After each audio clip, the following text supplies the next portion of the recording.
Hello friends, আসসালামু আলাইকুম। আমি নুসরাত জাহান। আজকে আমি তোমাদের শেখাবো how to use conditional formatting part 5 icon sets on MS Excel in Bangla. অর্থাৎ আজকে আমি তোমাদের শিখাবো কিভাবে আমরা কন্ডিশনাল ফরম্যাটিং পার্ট 5 এর মধ্যে আইকন সেট ইউজ করতে পারি এমএস এক্সেল এর উপর। তাহলে চলো এখন আমার কাজটা করি। তো করার জন্য আমরা আমাদের এটাকে মিনিমাইজ করি। মিনিমাইজ করার পরে কাজটা করার জন্য আমরা আমাদের এমএস এক্সেলটা ওপেন করি। এমএস এক্সেলটা ওপেন করার পরে বিষয়টা করার জন্য আমরা আমাদের এই ডাটাটুকু প্রথমে সিলেক্ট করি। সিলেক্ট করার পরে এখন এই ডাটার মধ্যে আমি যদি আইকন ইউজ করতে চাই সেজন্য আমি এখানে ক্লিক করি। ক্লিক করার পরে এখন আইকন সেটস, তো আমি আইকন সেটস আমাদের এখানে আইকন সেটসটা আমরা যেখানে আমরা আসলাম, তো আমরা আমাদের আইকন সেটস, তো আমরা আমাদের আইকন সেট করতে পারি। আমি চাইলে আমাদের এই লেখাগুলো আমাদের আইকন দিতে পারি। তো আমি যদি কোনো আইকন প্রয়োজন থাকে এগুলো আমি এখান থেকে দিতে পারি। তো আমি ধরো এই আইকনটা দিলাম, দেওয়ার পরে এখন দেখতে পাচ্ছি এটা দিলে কি হবে, তো এটা আমরা গ্রিন কালার এই আইকন আসছে কেন, কারণ আমরা আমাদের এই সেল 20টা কিন্তু আমরা আমাদের সবচেয়ে বড়, সেজন্য এটা এই কালার আমাদের এই যে এরকম এটার মধ্যে এই যে এ আইকন আসছে, মানে যেই সেল 20টা সবচেয়ে বড় সেটার মধ্যে এই আইকন আসবে। আর যেটা মিডিয়াম মানে মিড পয়েন্ট আমরা সেল 20টি সেটার মধ্যে এই আইকন আসবে। আর সবচেয়ে কম যে সেল 20গুলো সেগুলোর মধ্যে যে আইকনগুলো আসবে রেড কালার দেখতে। তো এখন আবার আমি এই রেখাটুকু সিলেক্ট করি। সিলেক্ট করার পর আমি আইকন সেটসে যাই। তো এই আমাদের এইগুলো সেট করা ছাড়াও আমি আরও বিভিন্ন আইকন সেট করতে পারি। এই যে আমি ধরো এই যে শেপ, আমি বিভিন্ন শেপ টাইপের আইকন সেট করতে পারি। আমি ধরো এই যে এটা বা এটা, এই যে আমার মাস মেটা রাখলে কিন্তু দেখতে পাচ্ছি কিরকম আইকন আসতেছে। আমি ধরো এটা নিলাম, দেওয়ার পরে এখন আমি যখন এটা দিলাম, দেওয়ার পর এখন আমি স্পেস দিই, মানে আমার বাইরে ক্লিক করি। ক্লিক করার পরে এখন আমাদের এই যে এটা আসলে কি হবে, গ্রিন কালারটা আসলে এই গ্রিন কালার সার্কেলের মতো এই আইকন আসলে আমরা আমাদের এই যে এই আইকন আসলে আমরা কি বুঝতে পারবো, এটা আমরা আমাদের এই যে এখান থেকে এই সেল 20টা সবার বড়। আর আমি যদি এটা আসে এই রেড কালারটা আসলে মনে করবো এই রেড কালার আইকন আসলে মনে করবো সবচেয়ে ছোট যে সেল 20টি এটা হচ্ছে এটা রেড কালার আইকন আসলে। আর ইয়েলো কালার আইকনগুলো আসলে আমরা কি মনে করবো, আমরা ইয়েলো কালার আইকনগুলো আসলে তো এটা আমাদের মিড পয়েন্টের সেল 20টি, মানে আমাদের একবারে বেশিও না একবারে কমও না। তো এখন আমি এখান থেকে মিডিয়াম পরে আমাদের আবার এই রেখাগুলো সিলেক্ট করি। সিলেক্ট করার পরে কন্ডিশনাল ফরম্যাটিংয়ে যে আমাদের আইকন আমাদের আইকন সেট, তো এর মধ্যে থেকে আমি তাহলে মর রুলসে যে আমি আরও রুলস তৈরি করতে পারি। মর রুলসে যে আইকন সেটসের মধ্যে এখান থেকে আমি কীরকম আইকন দিব, এরকম আইকন ছাড়াও কিন্তু আরও অনেক ধরনের আইকন আছে, আমি যেটা প্রয়োজন সেটা দিতে পারি। পরে আমি চাইলে যে এখান থেকে আইকন আমরা চেঞ্জ করতে পারি। পরে বেলুন, তো এর মধ্যে আমরা আমাদের গেটার দেন ইকুয়াল, তো এর মধ্যে পার্সেন্টেজ দেওয়া আছে, এর পরিবর্তে নাম্বার, আমি ধরে নাম্বার দিয়ে রাখলাম। পরে বেলুন ধরে আমি ধরে 20,000 দিই, বেশ 20,000 দেওয়ার পর আর আমি এই নিচেরটার মধ্যে আমি ধরে বেলুন ধরে কত দিলাম 10,000। বেশ এখন 10,000 দেওয়ার পরে এখন এটা আমি যখন দিলাম, দেওয়ার পরে এখন আমি কি করব, পরে আমরা আমাদের এটা দেওয়ার পরে এই যে আমরা এখান থেকে 2,000 আমাদের 20,000 আর আমাদের 10,000, তো এটা দিলে কি বুঝবে, আমি যদি এই যে এখান থেকে এই 20,000-এর উপরে বা 20,000 এরকম কোনো সেল কোয়ান্টিটি থাকলে এই এরকম আইকন আসবে। আর আমরা যদি এই যে এখান থেকে আমাদের 10,000-এর উপরে বা 10,000 এরকম কোনো সেল কোয়ান্টিটি থাকলে তাই আমাদের এরকম আইকন আসবে।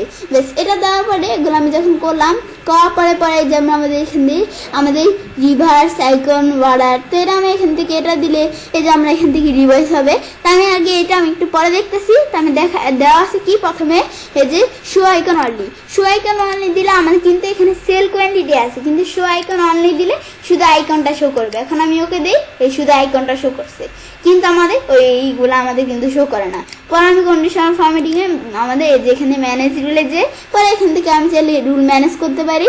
তো এর মধ্যে আমরা রুল এডিট করতে পারি। তো এর মধ্যে আমরা আমাদের রুল এডিট করার জন্য আমি কি এডিট করবো এগুলো আমরা করতে পারি।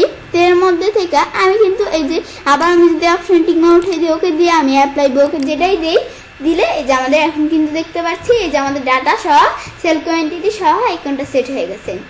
বেশ এই বিষয়গুলো আমি দেখলাম, দেখার পরে আবার আমি এখান থেকে এডিট রুলে যাই, যাওয়ার পর আমাদের রিভাইস আইকন অর্ডার। তো এই বিষয়টা দেখার আগে আমি কিন্তু দেখতে পাচ্ছি এই যে আমাদের সবচেয়ে বড় আইকনগুলা, মানে সবচেয়ে বড় আমাদের সেল কোয়ান্টিটিগুলা এরকম আমাদের সেল কোয়ান্টিটির মধ্যে যে এরকম আইকন আসবে, আর সবচেয়ে ছোটোগুলো যে এরকম রেড কালার এরকম আইকন আসবে। আর মিড পয়েন্ট মানে মিডিয়াম আমাদের মানে বড়ও না ছোটও না, আমাদের যে আমাদের সেল কোয়ান্টিটিগুলো আছে ওগুলোর মধ্যে এই যে এরকম আইকন আসবে। এই যে ইয়েলো কালার দেখতে এগুলা, কিন্তু আমি যদি রিভার্স আইকন অর্ডার দিয়ে আমরা ওকে দিয়ে অ্যাপ্লাই বা ওকে যেটাই দিলে এখন আমি দেখতে পাচ্ছি কি হয়েছে, সবচেয়ে বড় যেই সেল কোয়ান্টিটিগুলো ওগুলো আমাদের রেড কালার এরকম আইকন চলে আসছে, আর আমরা আমাদের সবচেয়ে ছোটগুলোর মধ্যে গ্রিন কালার আইকন চলে আসছে। আর আমরা আমাদের এখান থেকে মিড পয়েন্টটা তো আমি জানি এই যে এরকমই আছে, এই যে আমরা আমাদের এখান থেকে এই যে এরকম আমরা মিড পয়েন্টে মানে মিডিয়াম যে সেল কোয়ান্টিটিগুলো আছে ওগুলোর মধ্যে এই যে এই ফর্মে এই যে এরকম আইকন চলে আসছে।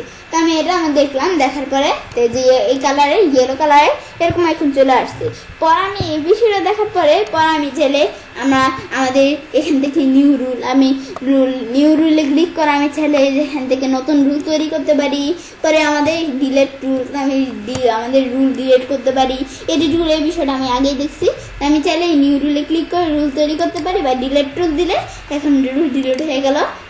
পরে আমরা অ্যাপ্লাই দিলে এই রুলগুলো কিন্তু ডিলিট হয়ে গেল। পরে আমি ওকে দিলে এই কাজটা করলো। পরে আমরা কন্ডিশনাল ফরম্যাটিংয়ে যাওয়ার পরে এখন আমি কোথায় যাব, পরে আমি আইকন সেটসে যাই। তার আমাদের এই আইকন ছাড়াও কিন্তু আরও শেপ ছাড়াও কিন্তু আমাদের এখানে আরও আইকন সেটে যাইলে আরও বিভিন্ন আইকন দেওয়া আছে, এগুলো আমি সেট করতে পারি।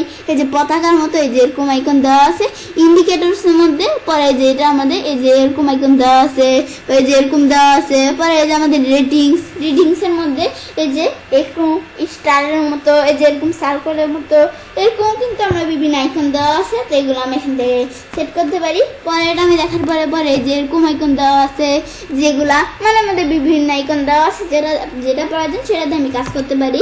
তো ক্লিক করলে হবে। তো আমরা আমাদের এই বিষয়টা দেখলাম, দেখার পরে আমি এটা দেখার পরে এখন আমি ধরো জাস্ট একটা আইকন আমি দিয়ে তোমাদের কাজটা দেখাচ্ছি। আমি ধরো কোন আইকন দিলাম, আমি ধরো এই আইকনটা দিই, এই আইকন দিলে কি হয়েছে, আমার সবচেয়ে বড় সেল কোয়ান্টিটা যেরকম টিকমারের মতো সবচেয়ে বড় যে সেল কোয়ান্টিটা ওইটার মধ্যে টিকমারের মতো এরকম আইকন আসছে। আর আমাদের সবচেয়ে ছোটোর মধ্যে এই যে ক্রসের মানে সবচেয়ে ছোট সেল কোয়ান্টিটার মধ্যে এই যে ক্রসের মতো এরকম আইকন আসছে। আর আমাদের মিড পয়েন্ট মানে মিডিয়াম যে সেল কোয়ান্টিটি ওর মধ্যে এই যে এরকম এই যে আমাদের এখান থেকে প্রশ্নবাদক না এই যে এরকম আমাদের এই যে এখান থেকে এই যে আমরা ভালো করে দেখতে হচ্ছে যে এরকম যে ইয়েলো কালার দেখতে এরকম আমাদের এখানে আইকন আসছে। পরে আমি আবার এখান থেকে এই ডাটাগুলো সিলেক্ট করলাম, পরে কন্ডিশনাল ফরম্যাটিংয়ে যাওয়ার পরে আমি কি করব, এখন আমি আমাদের কি এখান থেকে রুল ক্লিয়ার করতে পারি, এই বিষয়টা আমি একটু পরে দেখাচ্ছি তোমাদের। তো আমাদের এখান থেকে আমার দেওয়া আছে কি, তা আমাদের এখান থেকে আইকন এর মধ্যে আমি মর রুলসে যাওয়ার পরে আমি বলছি যেগুলো আমরা বিভিন্ন আইকন দেওয়া আছে, এই আইকন ছাড়া আমরা কিন্তু এই আইকনগুলো ছাড়া আরও অনেক ধরনের আইকন দেওয়া আছে, আমাদের যেটা প্রয়োজন দিতে পারি। এটা দিলে এরকম আইকন সেট হয়ে যাবে। পরে এই যে এটার মধ্যে কিন্তু চেঞ্জ হয়ে গেছে। পরে আমি এর মধ্যে এখান থেকে পার্সেন্টেজ এর পরিবর্তে আমি এখান থেকে পার্সেন্টাইল এটা ধরে দিলাম, দেওয়ার পরে এর মধ্যে ভ্যালু, তো ভ্যালুর মধ্যে এখান থেকে আমি ধরো কি দিলাম, আমি তাহলে দেই কত, আমি এখান থেকে ধরে দিলাম 55। তো 55 উপরে বা 55 সমান আমাদের যেই সেল কোয়ান্টিটিগুলো আছে ওগুলো আমাদের এরকম আমাদের হবে যে এরকম আমাদের যে আছে এই যে আমাদের আইকন এরকম আইকন আসবে। আর আমি ধরে দিলাম এগুলো আমি ডিলিট করি, নিচেরটা আমি ধরে ডিলিট করলাম। ডিলিট করার পরে এখন এটার মধ্যে কি আমি ধরে দিলাম কি যে আমাদের এখান থেকে 25 উপর বা আমাদের 25 সমান যে আইকনগুলো আছে মানে যেই সেল কোয়ান্টিটিগুলো আছে সেগুলোর মধ্যে এরকম আইকন আসবে। তো এগুলো আমি যখন দেখাইলাম এই বিষয়গুলো তো আমি আগেই দেখছি, বেশ এগুলো আমি দেখার পরে এখন আমি ওকে দিলে এই যে আমাদের এই সেল কোয়ান্টিটির মধ্যে কিন্তু আইকন সেট হয়ে গেল। সেট হওয়ার পর আমি তো এটা ম্যানেজ রুল এই বিষয়টা আমি আগেই দেখছি, ম্যানেজ করতে পারি এডিট ডিলেট নিউ রুল আমাদের যা মন চায় তাই করতে পারি। তো আমি এটা আমাদের এখান থেকে এই বিষয়টা তো আমি আগেই দেখছি। পরে ক্লিয়ার রুলস, তো ক্লিয়ার রুলসের মধ্যে এই যে আমাদের clear rules from selected sell, আমি যে সেলটুকু সিলেক্ট করবো অতটুকুর মধ্যে আমাদের শুধু ক্লিয়ার হবে, আমাদের ওই সেলটুকুর মধ্যে যে কন্ডিশনাল ফরম্যাটিং করা আছে ওগুলাই শুধু ক্লিয়ার হবে। আর এটা দিলে আমাদের নিচেরটা দিলে পুরো শিটের মধ্যে আমাদের যদি কোনো জায়গায় কন্ডিশনাল ফরম্যাটিং আমাদের করা থাকে ওই সব আমাদের এই যে সব জায়গায় কন্ডিশনাল ফরম্যাটিংগুলো ক্লিয়ার হয়ে যাবে। এটা দিলে উপরটা দিলে যেটুকু সিলেক্ট করছে অতটুকুর মধ্যে কন্ডিশনাল ফরম্যাটিংগুলো ক্লিয়ার হয়ে যাবে। তো এর আগে আমি এই বিষয়টা বুঝে নিই, এই যে আমাদের আইকনটা যে আসছে এটা কীভাবে আসছে আমি সেটা বুঝে নিই, এটা যে আসছে তো কীভাবে আসছে। এই যে আমাদের এই যে এখান থেকে সবচেয়ে বড় যে সেল কোয়ান্টিটি ওইটার মধ্যে এই যে এই কালার আইকন, আর আমরা সবচেয়ে ছোট যেগুলো ওইটার মধ্যে যেরকম ক্রস ক্রস টাইপের আইকন। আর সবচেয়ে মানে আমাদের মিডিয়াম টাইপের যে আইকনগুলো, আমাদের মিডিয়াম টাইপের যে আমাদের সেল কোয়ান্টিটিগুলো, ওগুলো আমাদের এই যে এরকম আইকন আসছে। এই যে আমাদের এই যে এরকম আইকন আসছে, পরে আবার আমরা আমাদের এখান থেকে এই লেখাগুলো সিলেক্ট করার পরে বলছি ক্লিয়ার রুলের মধ্যে যেটা দিতে চাই দিতে পারে, আমি এটা দিলাম। দিলে এই সব কন্ডিশনাল ফরম্যাটিংগুলো ডিলিট হয়ে গেল। ব্যাস এই বিষয়টা আমি তোমাদের দেখাইলাম। বা আমি বলছি ম্যানেজ রুল থেকেও ডিলিট করতে পারি, ম্যানেজ রুল থেকেও ডিলিট করতে পারি, কিন্তু কোনো আমাদের নাই আমাদের, সেজন্য এখানে আমার ডিলিট করার অপশন নাই। মানে আমাদের কোনো রুল কিন্তু করা নাই, করা থাকলে তখন করতে পারতাম। ব্যাস পরে এটা আমি ক্লোজ করি। ক্লোজ করাবো, আমি আইকনের বিষয়টা দেখলাম, দেখার পরে তো আমি চাইলে কাজটা করতে পারি। এবং খুব সহজে কন্ডিশনাল ফরম্যাটিং পার্ট 5 মধ্যে আমাদের আইকন স্টেজ ইউজ করতে পারি এমএস এক্সেলের উপর। ফ্রেন্ডস, আমার আজকের এই ভিডিওটি যদি তোমাদের ভালো লেগে থাকে তাহলে আমার চ্যানেলটি সাবস্ক্রাইব, লাইক, কমেন্ট এবং সবার সাথে শেয়ার করবে।